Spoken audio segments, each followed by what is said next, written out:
আচ্ছা, আজকে আমি সাবা দেখতে আসলাম। সবাই আমরা একসাথে হয়েছি আজকে সাবা সিনেমাটা দেখার জন্য।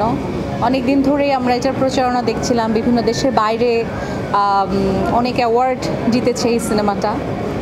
আজকে সিনেমাটা দেখার পরে মনে হলো যে কেন এত আলোড়ন সৃষ্টি করেছে এই সিনেমাটা এবং দেশের বাইরের মানুষজন কেন এটাকে অ্যাওয়ার্ডেড করছে।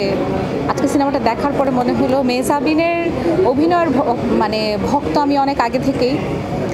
মেহজাবিনকে চিনি আমি অনেক আগে থেকে, বাট মেহজাবিন জানে আমি ওকে, ও যখন অভিনয়টা যখন গ্র্যাজুয়ালি সে অনেক ভালো করা শুরু করলো, আমি প্রায় সময় ওকে টেক্সট করতাম বিভিন্ন নাটক দেখে, কখনো স্যাড অ্যাক্টিং দেখে খুশি হয়ে ওকে মেসেজ করেছি, অথবা ফানি অ্যাক্টিং দেখে ওকে বলেছি তুমি কমেডিও ভালো করছো।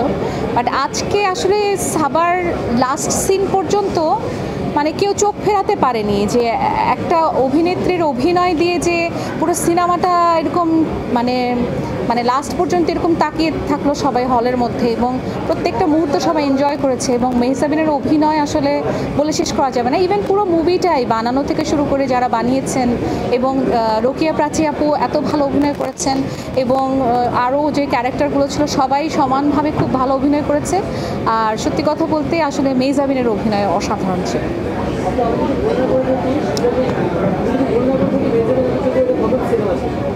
এটা প্রথম সিনেমা। আমার কাছে মনে হয় সিনেমা তো মেহজাবিন তো অনেক বছর ধরে ইন্ডাস্ট্রিতে অভিনয়ের সাথে জড়িত।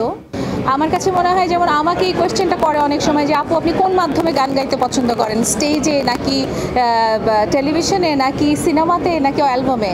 আমার কাজ হচ্ছে গান গাওয়া, তো সেটা যেখানেই হোক আমি একই রকম ডেলিভারি দিব, একইভাবেই গাবো। সো মেহজাবিন একজন অভিনেত্রী, একজন দক্ষ অভিনেত্রী। সেটা নাটকে হোক কিংবা সিনেমাতে হোক, তার অভিনয়ের স্ক্রিপ্ট অনুযায়ী যেই অ্যাক্টিংটা করা উচিত সে তাই করেছে।